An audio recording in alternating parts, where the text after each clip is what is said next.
మా ఊరిలో ఫస్ట్ అయితే కరెంటు కూడా లేదు. 2000 సంవత్సరంలో మా కరెంటు ఓపెన్ అయింది.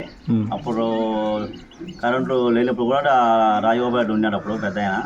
అప్పటికి డీపీ తెచ్చినారు, కరెంటు అప్పుడు ఓపెన్ అయింది.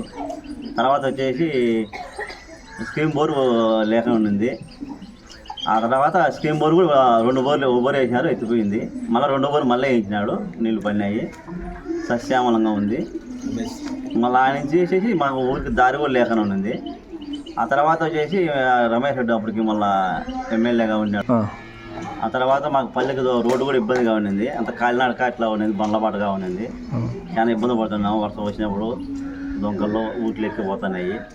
ఆ తర్వాత వచ్చేసి మన రమేష్ రెడ్డితో మేము బాధపడినాము, చెప్పుకున్నాము ఆయనకు. చెప్పిన తర్వాత ఆయన వచ్చి చూసినాడు.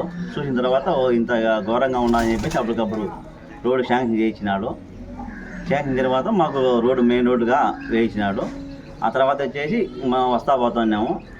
మళ్ళీ ఇప్పుడు మా గ్రామ సర్పంచ్ ఉన్నాడు చిన్నపరెడ్డి. ఆ చిన్నపరెడ్డి తర్వాత మన స్కీమ్ ఇది సిమెంట్ రోడ్లు తర్వాత వచ్చేసినాయి. అప్పుడు స్కీమ్ బిల్లు పెట్టేసి మొత్తం అంతా రోడ్లు వేయించేసినాడు.